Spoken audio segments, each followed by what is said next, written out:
सर्वविघ्नोपशान्तये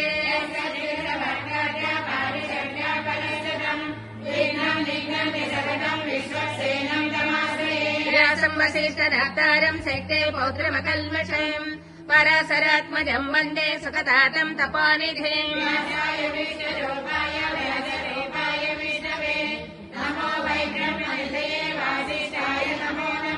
अविकाराय शुद्धाय नित्याय परमात्मने सदैकरूपरूपाय विष्णवे सर्वजिष्णवे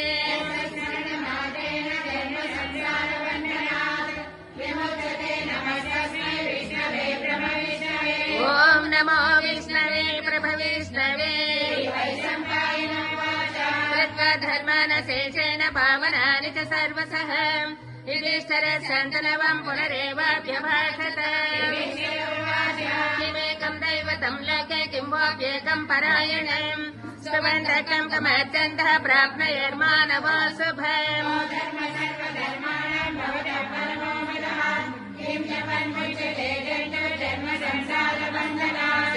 श्रीभीष्मोवाच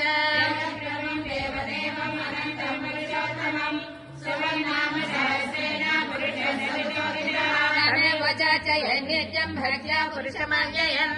ध्यायन् स्तवन्नमस्यन् च यजमानस्तमेव च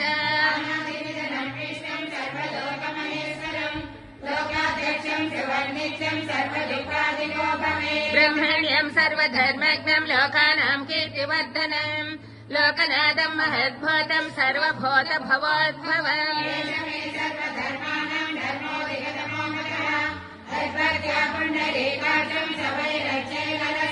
परमं य महत्तेजः परमं य महत्तपः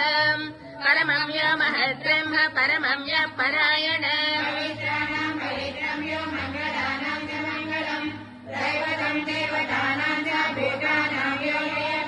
यतः सर्वाणि भूतानि भवन्त्यधिगागमे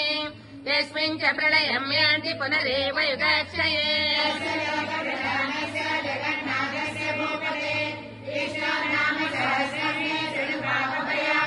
यानि नामानि गौणानि विख्यातानि महात्मनः ऋषिभिः परिगीतानि तानि वक्ष्यामि भूतये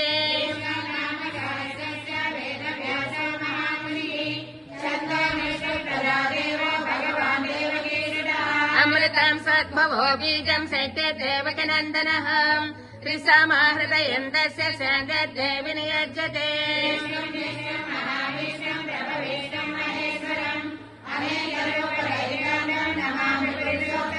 अस्य श्रीविष्णो दिव्यसहस्रनामस्तोत्रमहामन्त्रस्य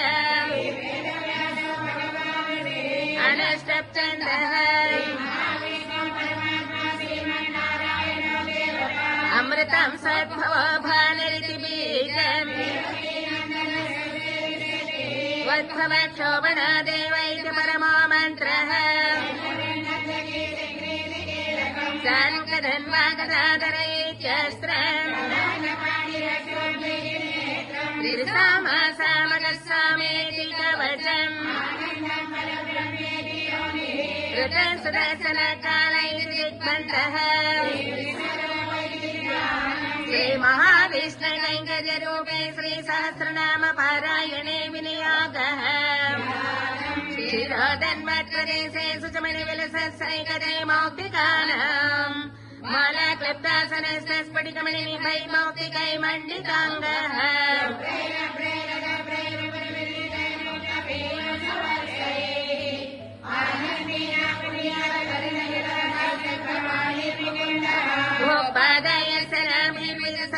चन्द्रसूर्योच नेत्रे कर्णाभासाशिराध्यै मुखमहितनायस्य वास्तेयमब्धिः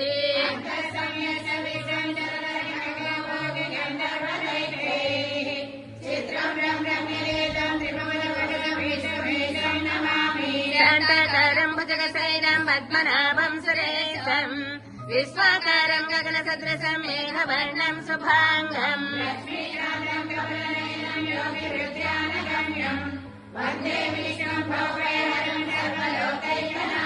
मेघश्यामं पीतकौशेयवासं श्रीवत्सङ्गङ्गास्तभद्भासिताङ्गम् पुण्यापेतम् पुण्डरीकायताक्षम् विष्णुम् वन्दे सर्वलोकैकनाथम्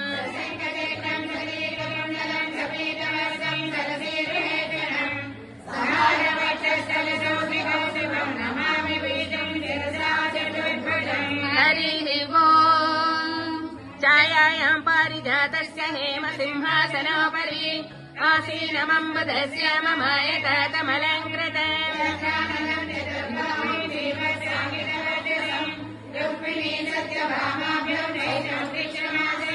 हरिः ओम् विश्वम् विष्णर्वषट्कारो भूत भव्य भवत्प्रभुः भूतकृभूत वृग्भावो भूतात्मा भूत भावनः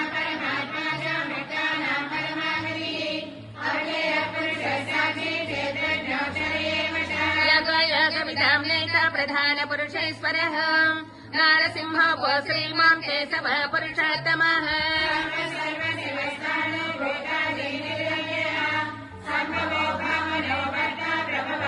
स्वयंभो शम्बरादित्यः पुष्कराक्ष महास्मनः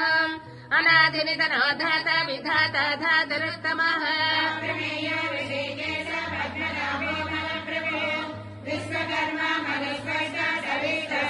अग्राह्य संस्कृत कृष्ण लोहिताक्ष प्रदर्दनः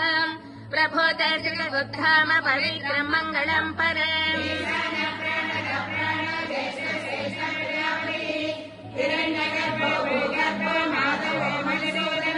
ईश्वर विक्रमे धर्मे मेधावी विक्रमक्रमः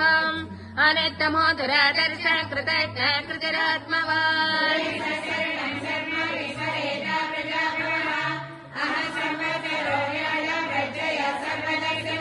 अजय सर्वेश्वर सिद्ध सिद्धि सर्वादिरच्युतः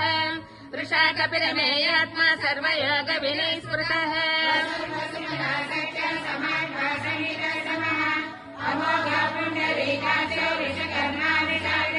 रुद्रवसिर भद्र विश्वयोनि सुतिस्रवाः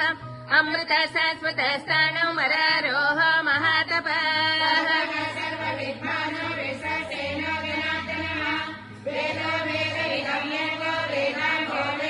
लोकाध्यक्ष सुराध्यक्ष धर्माध्यक्ष कृताकृतः चतुरात्मा चतुर्याः चतुर्दश चतुर्भुजः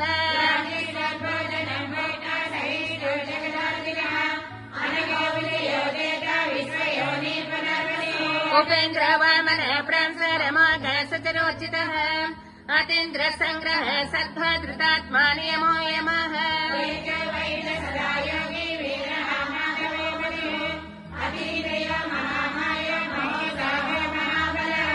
महाबुद्धिर्महावीर्य महाशक्तिर्महाच्युतिः अनिर्देशोऽपो श्रीमानमे आत्मा महाद्रिद्रेः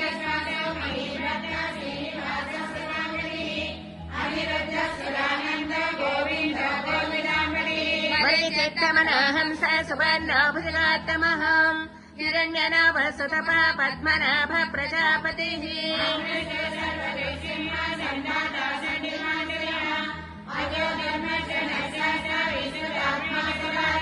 गुरुर्गुरुतमो धाम सत्य सत्य पराक्रमः निमिष निमिष स्रग्मि वाचस्पतिरदारदेः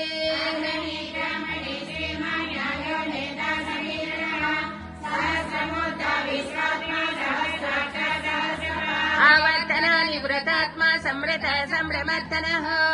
अह संवत्तको वह्नि अनिलो धरणीधरः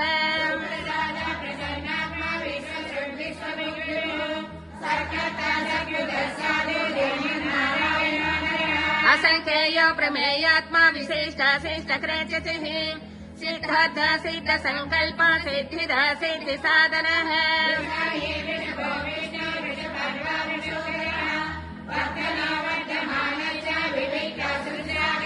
समुद्रधरो वाग्मी महेन्द्रो वसुत वसुः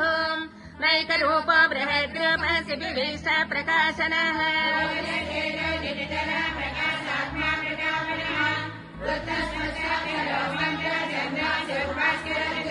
अमृतान् सद्भवो भानः शशिवेन्द्रः सुरेश्वरः औषधम् जगतश्चैतः सत्य धर्म पराक्रमः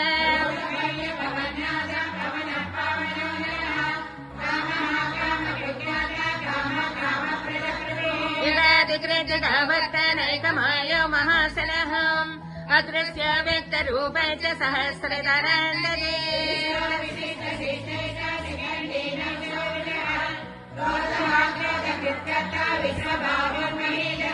अच्युत प्रेत प्राण प्राणदोपासवानुजः अपां निजरधिष्ठानम् अप्रमेत प्रतिष्ठितः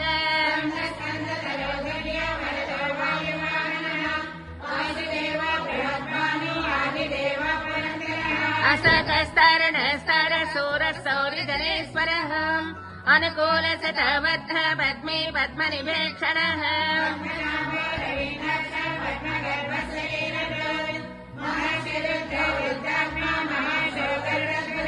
अतलेश्वर भो भीमः समयज्ञः विर्हरिः सर्वलक्षणलक्षण्य लक्ष्मीवान् समितिञ्जयः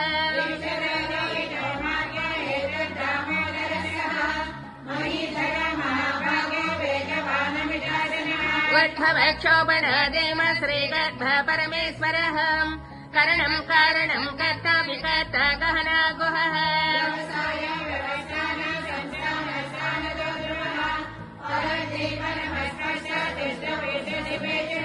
रामो विरामो विरजमार्गनेयानयानयः वीरशक्तिमताम् श्रेष्ठ धर्मो धर्म विदत्तमः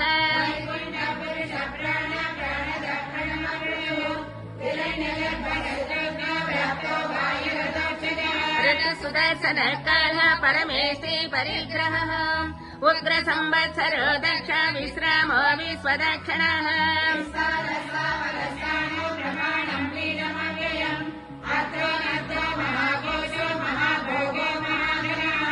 अनिर्विण्णस्तविष्टाभो धर्मयोपो महामकः नक्षत्र नेमि नक्षत्री क्षम क्षम समीहनः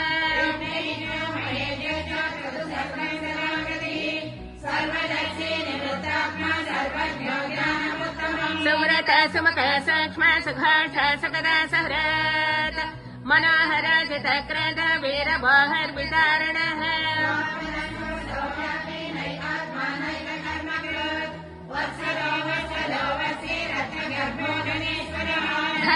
धर्मकृद्धर्मे सतसक्षरमक्षरम् अभिज्ञाता सहस्रांश विधाता कृतलक्षणः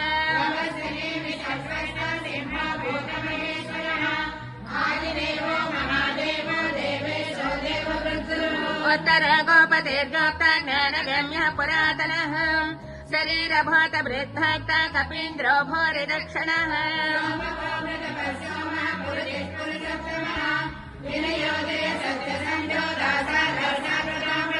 जीव विनयिता साक्षी मुकुन्दामित विक्रमः अम्भो निधरनन्तात्मा महादतिशयान्तकः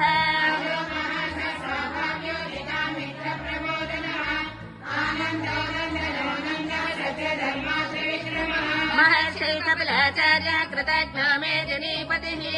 त्रिपदश्रुतस्राध्यक्ष महाशृङ्ग कृतान्तक्र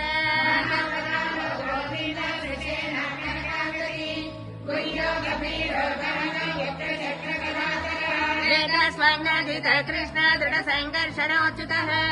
वर्ण वर्ण ऋक्ष पुष्करक्ष महामनः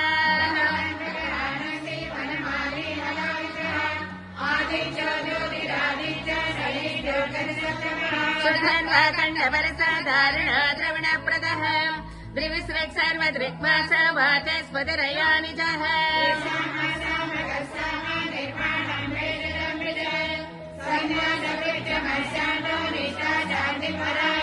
शुभाङ्ग शान्तिदः स्पृष्टा कुमधः कमलेशयः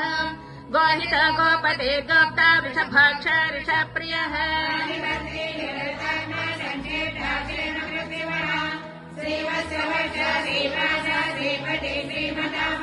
श्रीदश्रीश श्रीनिवास श्रीनिधे श्रीविभावनः श्रीधर श्रीकर श्रेयः श्रीमोल्लोकत्रयाश्रयः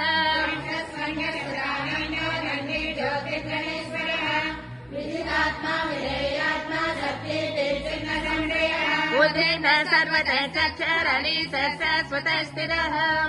भूषयो भूषणो भूते विशाखः साकनासनः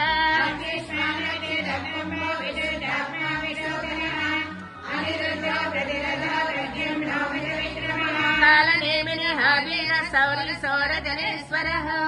त्रिलोकात्मा त्रिलोके सत्के सभक्के सिंहा हरिः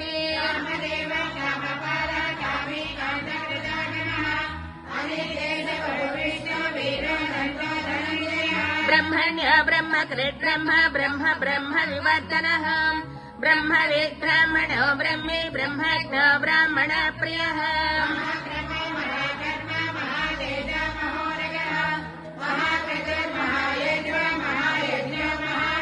स्तव्यस्तव प्रिय स्तोत्रम् स्तुति स्तोत्रारण प्रियः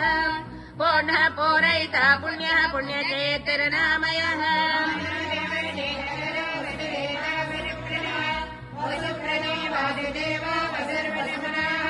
सत्कृते सत्कृते सत्ता सद्भवते सत्परायणः सूरसेनाय दोश्रेष्ठ सन्निवास सुयामुनः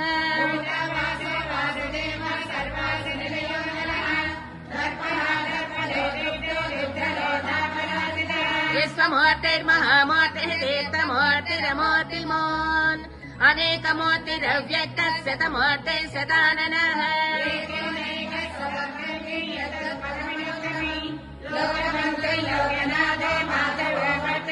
सुवर्णवर्ण हेमांग वरांग चंदनांगदी वीरः विषमः शून्याकृता शेरचलच्चलः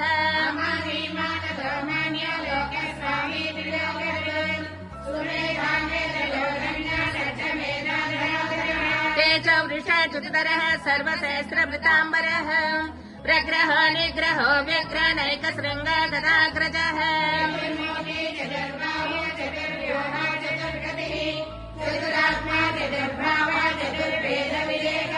समावर्ता निवृतात्मा दर्शयादरति क्रमः दुर्लभो दुर्गमो दुर्गाधरामः सादरारिः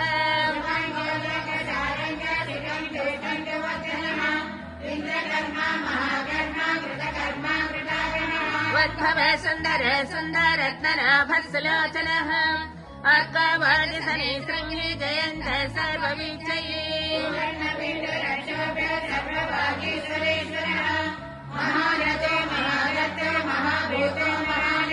कुमुद कुन्दर कुन्द पर्जन्य पावनानिलः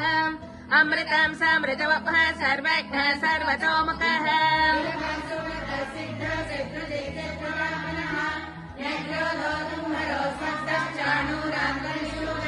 सहस्राति सप्तदेवा सप्तैधा सप्तवाहनः अमोतिरनगोचिन्त्य भयकृद्धयनासनः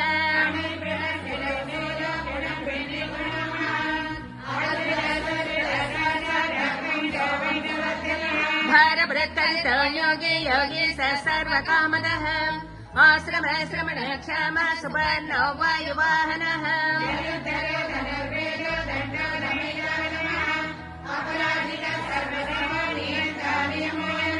सत्त्ववान् सात्विक सत्यः सत्यधर्मपरायणः अभिप्रायः प्रियार्हः प्रियकृत् प्रीतिवर्धनः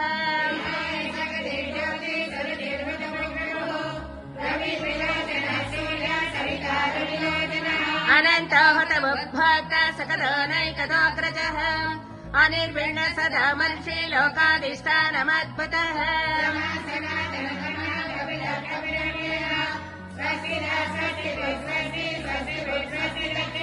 अरग्र कुण्डली चक्रे विक्रम्यार्जित शासनः शब्दादिक शब्दसः शिशिरे सर्वरीकरः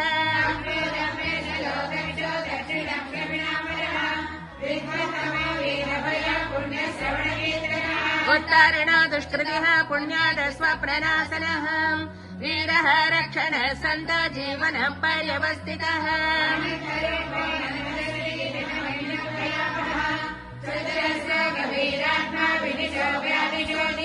अनादिभूर्भुवो लक्ष्मीः सुवीरो रुचिराङ्गदः जनन जन जन्मादिर्भीमो भीम पराक्रमः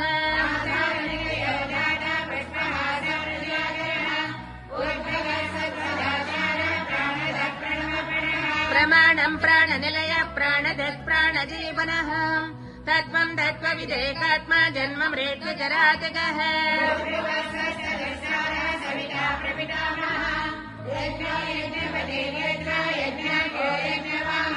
यज्ञ भृत्यज्ञ कृत्यज्ञ यज्ञ भोगज्ञ साधनः यज्ञान्तकृत्यज्ञगण्यम् अन्नमन्नादयेव च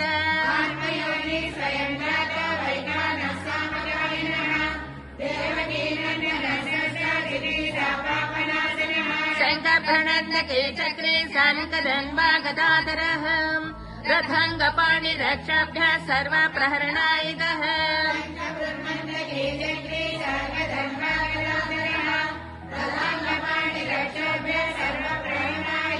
श्री सर्वप्रहरणायुधः ॐ नमः इति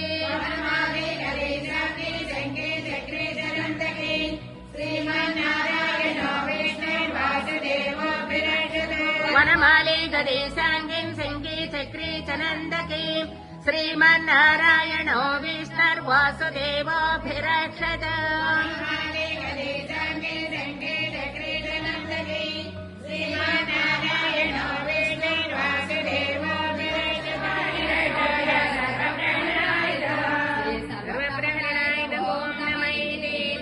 वनमाली गदेशाङ्गीं शङ्गी चक्री च नन्दकी श्रीमन्नारायणो विष्णुर्वासुदेवोऽभिरक्षत वनमाली गदेशाङ्गे शङ्गे चक्री च नन्दकी श्रीमन्नारायणो विष्णुर्वासुदेवोऽभिरक्षत गदेशाङ्गे शङ्गे चक्री च नन्दकी श्रीमन्नारायणो विष्णुर्वासुदेवोऽभिरक्षत महात्मनः नाम सहस्रम् दिव्यानाम् अशेषेण प्रकीर्तितम्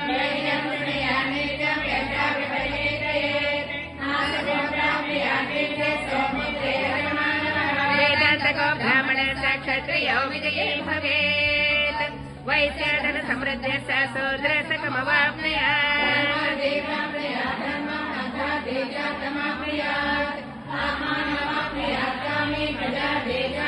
भक्तिमान्य सदोचाय सुधिसर्गसमानसः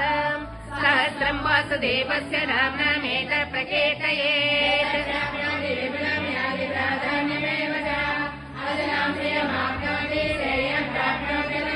न भयं क्वचिदाप्नोति वीर्यं तेजश्च विन्दति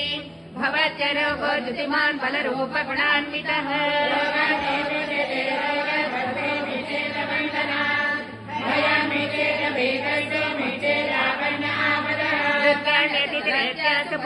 पुरुषोत्तमम्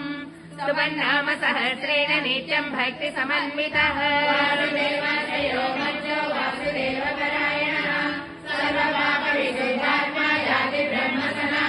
न वासुदेव भक्तानाम् असभम् विद्यते क्वचित् जन्म मृत्यु जराव्याधि भयम् नैवोपजायते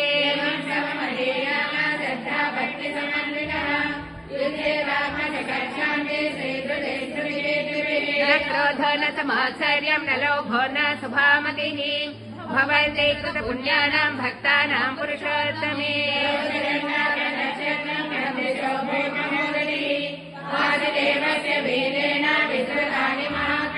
ससरासर गन्धर्वम् सयक्षरकराक्षसम्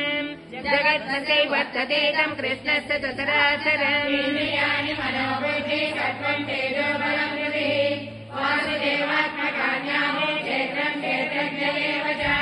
सर्वागमानमाचारः प्रथमम् परिकल्पितः आचार प्रभो धर्मस्य प्रपराचितः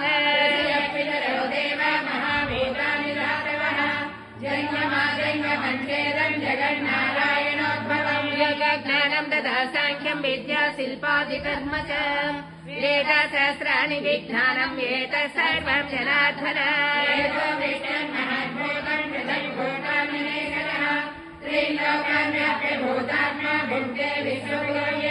इमम् स्तवम् भगवता विष्णुर्व्यासेन कीर्तितम् पठेत् पुरुष श्रेय प्राप्तम् च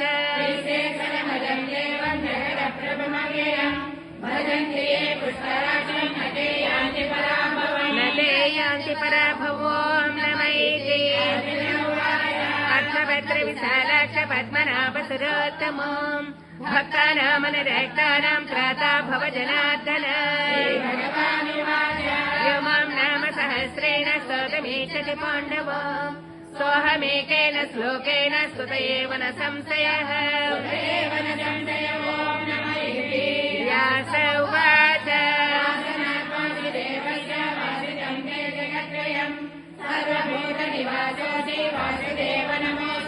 श्रीवासुदेव नमोऽस्तु ॐ नम इति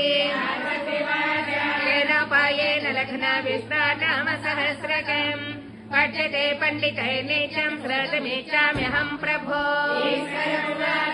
श्रीराम राम रामेति रमे रामे मनोरमे सहस्रनाम तत्तुल्यम् राम नाम वरानने राम राम रामेति रमे रामे मनोरमे सहस्रनाम तत्तुल्यम् राम नाम वरानने श्रीराम राम रामेति रमे रामे मनोरमे सहस्रनाम तत्तुल्यम् राम नाम वरानने राम राम वरानन ॐ नम इति ब्रह्मवाच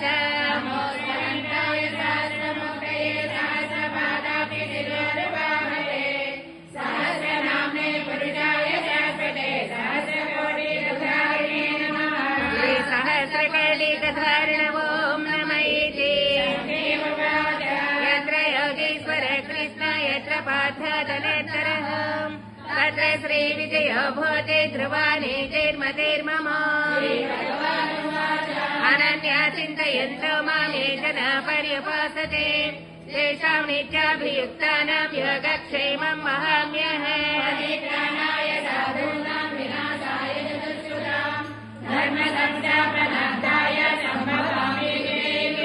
आत्मविषण्णा शिथिला च भीताः करेषु च व्याधिषु वर्तमानाः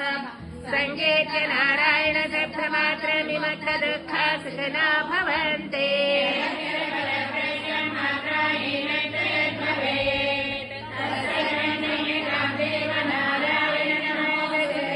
श्रीमहाभारते सहस्रिकायां संहितायां वयासिक्यामनुशासनिकपर्वणि धर्मे श्रीभीष्मयुधिष्ठिरसंवादे श्रीकृष्णादिव्यसहस्रनामस्तोत्रम् नाम चतुःपञ्चाशताधिकद्विशतमाध्यायः जन्मनाम प्रकृते स्वभावात् करोमि अद्य सकलं परस्मै नारायणायेति समर्पयामि श्रीमन्नारायणायेति समर्पयामि ॐ तत्सत् सर्वं श्रीकृष्णार्पणमस्तु।